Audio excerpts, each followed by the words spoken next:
I'm Angela, and I'm the counselor here. Hi, Angela. I'm Linda. Really nice to meet you. It's great to meet you. Can I offer you some water or a granola bar? No, I'm great, thanks. I just had lunch. Okay, great.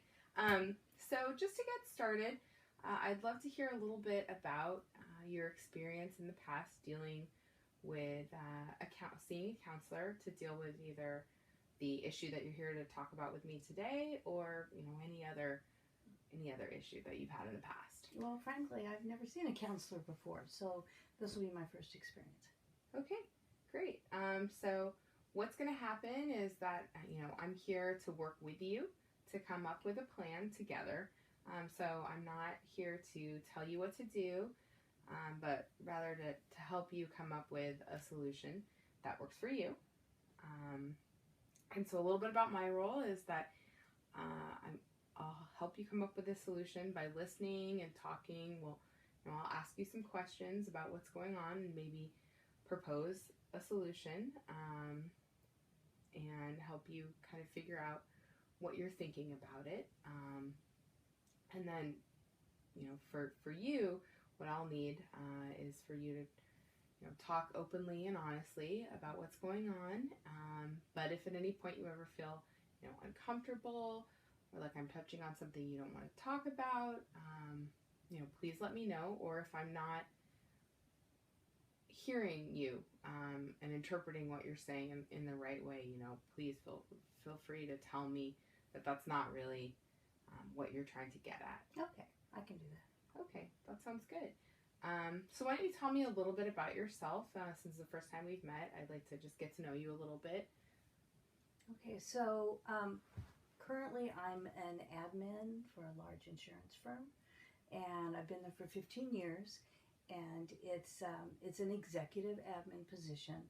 So because I've been there for a while and I really know the ropes, the CEO and my direct supervisor frequently ask me to stay over and work extra hours and help out the other men and women in the firm. And so that's part of the problem, is that I'm having roommate problems. And so when I go home after working a 10-hour day and I find, for example, dishes still in the sink that have been there for 3 days, I get really frustrated and resentful.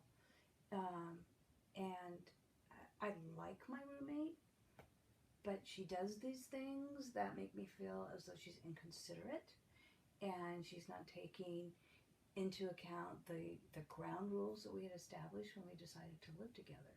So that's the problem in a nutshell, is my roommate problem, and I don't know what to do about it. Okay, so it sounds like you're here to talk about what's going on with your roommate and your living situation, and hopefully come up with some solutions to resolve it and maybe make you feel a little bit better at home. Is that correct? Yes. Okay. So can you tell me a little bit more about your roommate and what's going on in your house? Yes. So I've known her just about 6 months, so we're not long-term friends. And both of us were looking for a different living situation, and we met and decided that we could live together. So we got a different apartment than one that either one of us had been living in, because we didn't want one of us to feel like it was her space rather than the space for both of us. And we talked about ground rules. She's a lovely person. We enjoy the same things. We like to go to theater. We like to read. We like to do things together on weekends. But it's just these little, they may be petty things, but they bother me because it sort of interferes with my life at home. I want just a calm, serene situation when I get home after working so much. And when I walk in and there's dishes in the sink, or I go to the refrigerator to get something of mine and it's been used by her against our agreement, then I get resentful. And that's affecting our relationship, frankly. And, I'm just kind of in a quandary as to know what to do. So can you tell me a little bit about, have you tried have you tried working through it in the past? Anything that you've done to try and solve the situation on your own? So I have talked to her in tried to make light of it in the sense of, hey, I see your dishes are still in the sink, and she'll immediately say, oh no, don't take care of them. Those are my dishes. I'll put them in the dishwasher. But then 3 days later, they're still not in the dishwasher. So I end up putting them in the dishwasher because it bothers me for dirty dishes to sit in the sink. It obviously doesn't bother her, or they wouldn't be sitting there. When she uses, so we agreed, that we buy our own food because I don't like to eat a heavy dinner when I get home from work, and so I'll do something light. And she makes more elaborate dinners for herself. So we both said, if you run out of something and you need to use some of my eggs or my milk for your coffee, that's fine, just replace it. But she doesn't replace it. Mm-hmm. So when I've talked to her about it, again, she's amenable and she says, oh yeah, I just forgot. I'll go to the store and replace it. And then she doesn't. So that's an issue for me. Because it's an issue of trust. So have you told her that this bothers you, that you